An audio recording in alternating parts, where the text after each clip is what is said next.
The storm struck hard on the night of the wedding.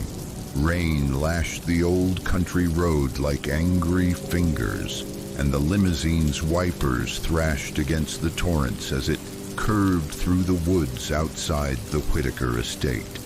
Inside, laughter had just turned to screams. Elena Rowe never made it to her reception. They found the car upside down in a ditch, the driver unconscious, the chauffeur dead, and Elena, still in her wedding dress, thrown through the shattered windshield. Her body lay crumpled beneath the weight of fallen branches, soaked in blood and rain, veil tangled in the roots of a tree. She died before the ambulance arrived. The tragedy shocked the sleepy English town of Hollowfield. Elena had been loved, gentle, warm, radiant. Her fiancé, Thomas Whitaker, heir to the Whitaker wine estate, was left shattered. He didn't attend the funeral. Rumors swirled that he locked himself inside the manor for nearly a year, haunted by visions of her in her wedding dress, soaked and shivering. 3 years later, the town whispered again when Thomas emerged from his grief, not alone, but accompanied by a woman named Isabel Clark. She was kind, graceful, and patient with the brood in Thomas.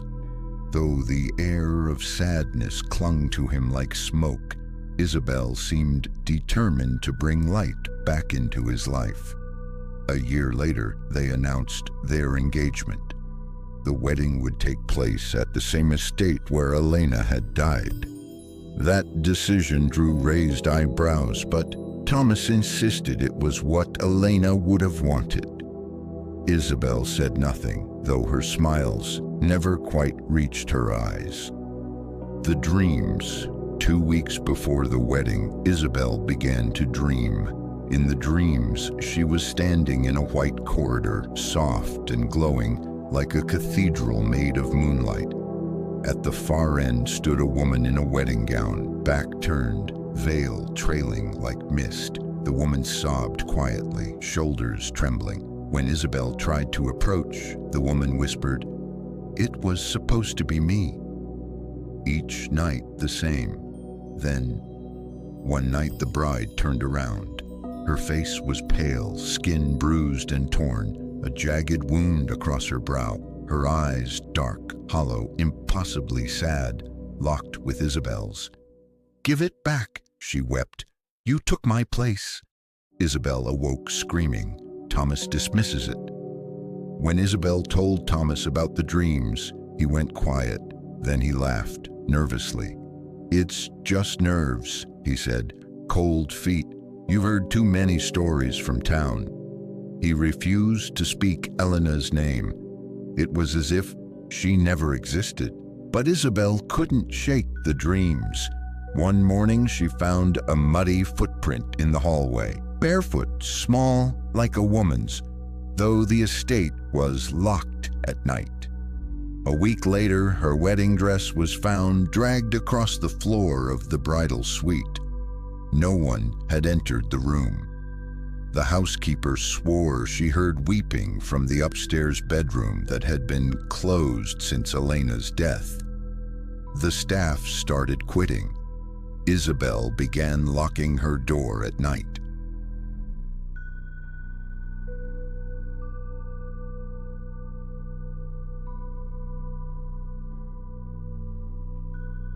The house grows colder. As the wedding day drew closer, the manor began to change. The once cozy Whitaker estate, filled with wine, flowers, and history, took on a chill. It wasn't just the weather, it was something deeper. The air felt damp, heavy. Isabel noticed that mirrors fogged up for no reason. Even when the fireplace roared with warmth, she could feel eyes watching her. One night, she caught a reflection in the antique mirror in the hallway. A woman in white, standing behind her, barely visible through the glass mist. But when she spun around, nothing, only silence, and that suffocating stillness that follows something unnatural. On the Tuesday before the wedding, the photographer visited the manor to take early couple photos. While reviewing the shots on his laptop that evening, he noticed something odd. In two images taken in rapid succession, there was a faint figure behind Isabel in her bridal gown. A woman in white, barely distinguishable, but her face was not Isabel's. She was twisted, waterlogged, her eyes deep sockets of black, and she was reaching for Isabel's shoulder. When he returned the next day to show them to Thomas, the photos were gone. Deleted, the files had corrupted. But that night, the photographer crashed his car 2 miles from the estate, killed instantly. Witnesses claimed he swerved violently, as if dodging something on the road.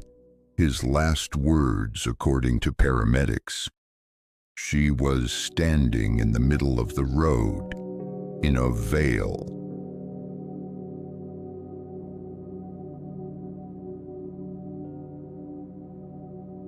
Isabel tried to tell herself it was all in her mind. Stress, old ghost stories tangled up in bridal nerves, but the dreams grew worse.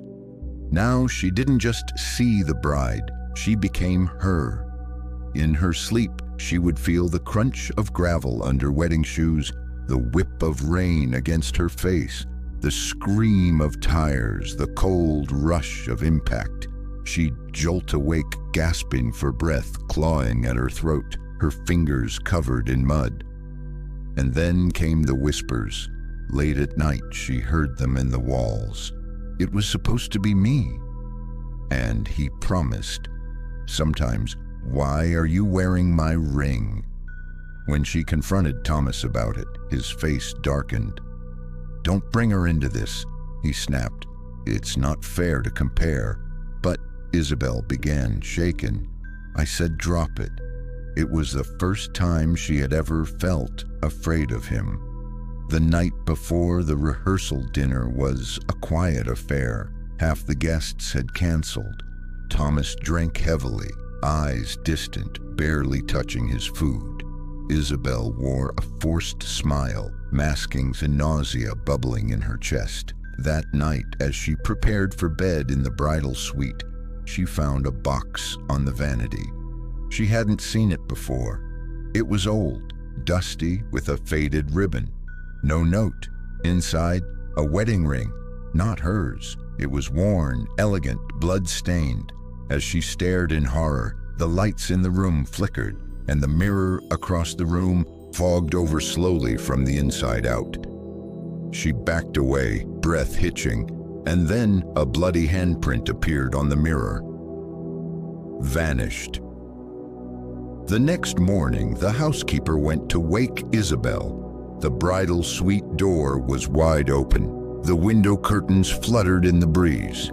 Isabel was gone. No note, no sign of struggle. Her gown still hung untouched, but lying neatly on the bed was the old wedding ring, glistening with blood at its base. And next to it, a single damp footprint. The police searched the manor, the grounds, the nearby woods. Nothing. It was as if she'd simply vanished from the world.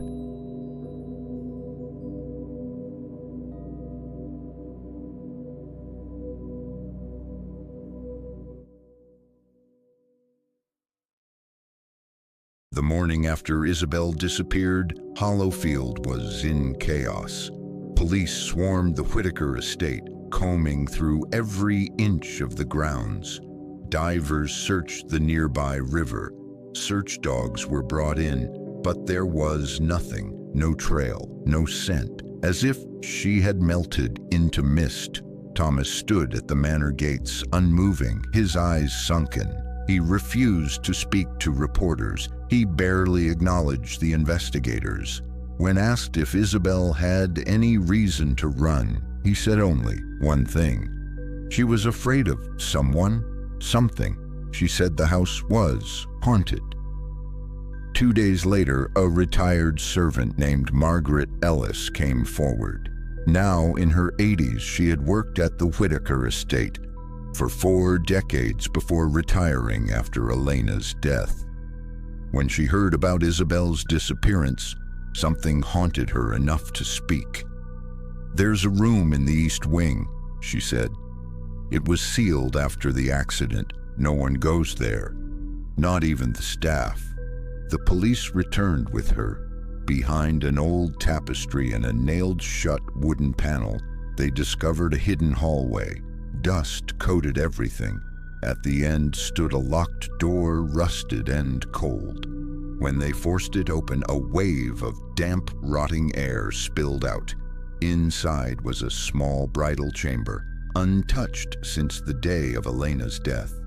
Her veil was still hanging over the bedpost. A dried bouquet rested on the windowsill. The walls were covered in handwritten letters, all addressed to Thomas, and on the bed a small jewelry box. Inside was a second ring, identical to the one found beside Isabel's empty bed.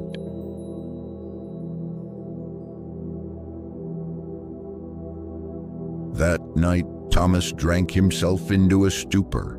At midnight, he wandered outside into the gardens. The wind howled through the hedges. The fountain was still, and there she was, standing by the old weeping willow in a gown that fluttered despite the still air. Elena. Her skin was deathly pale, her veil stained with earth, her lips twisted in a mournful frown. Thomas dropped his glass. "Elena," he whispered. Her voice was soft as rain. "You promised, Thomas." "I didn't know. I didn't mean—" He stumbled back. "It was an accident." "You replaced me." "No." She stepped closer. Her bare feet left wet prints on the stone. "I waited. I came back. But you weren't waiting." Thomas screamed and fled inside. After the encounter, Thomas finally broke. He confessed to the police, trembling, broken. "Elena didn't die in the crash, not right away. I found her. She was alive, barely, bleeding, but she knew." He sobbed, hands shaking. "She begged me not to leave her. She said if she died alone, her soul wouldn't find peace, that I had to stay with her. But I couldn't. I was afraid." He left her there. By the time paramedics arrived, Elena had died, alone, afraid, soaked in storm water and despair. And Thomas never told anyone.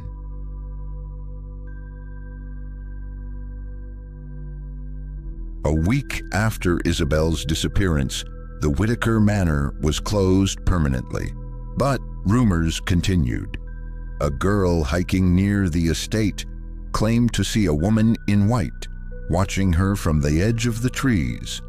A caretaker found a fresh bridal footprint in the sealed east wing, and a wedding ring, always the same, worn, elegant, and tinged with blood. It was nearly a year to the day since Isabel Clark vanished. The Whitaker estate had long since been abandoned. The vines grew wild. The halls stood silent.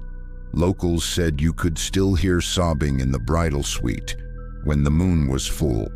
Some said it was the wind. Others didn't dare to say her name.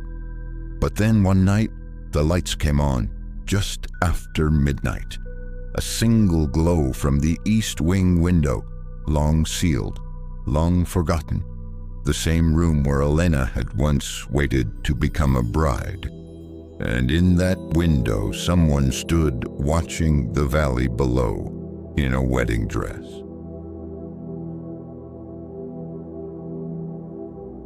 No one had seen Thomas Whitaker in months. After the estate was closed, he had moved far away. Some claimed he was institutionalized. Others said he vanished into the countryside, a broken man, haunted and hunted by the ghost of his first bride and the weight of his silence. But on the 1-year anniversary of Isabel's disappearance, Thomas returned, alone. He stood before the estate gates dressed in black, holding a single red rose. With trembling hands, he unlocked the rusted front door and stepped into the silence. The reunion. As Thomas walked the halls, he whispered to the shadows, "Elena, I'm here." No answer. He continued deeper into the manor. The door to the east wing had rotted away. The hallway behind it darker than he remembered. Candlelight flickered at the far end, and there she was, Elena, still in her gown, eyes hollow, face pale as bone. Beside her stood another figure, Isabel, no longer alive, but no longer fully gone. Her skin had a pallor, her eyes wide and glassy. They stood side by side. Both brides, both betrayed. "Thomas," Elena whispered, voice echoing through the walls. "You promised to wait for me." "I know," he whispered. "I failed you. I left you." "You left us," Isabel said softly. "You never came back." Thomas dropped to his knees. "I'm sorry. I should have stayed." "You swore your soul to me," Elena said. Thomas looked up. "Then take it."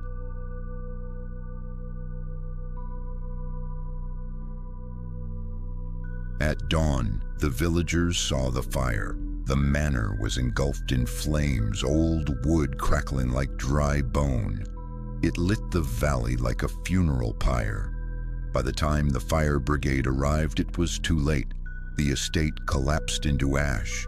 No remains were ever found. No bones, no bodies. Only a single item survived the blaze, a wedding ring, still wet. The bride still waits to this day. Travelers who pass the ruins of the Whitaker estate speak of a strange figure, a woman in a white dress standing just at the edge of the trees.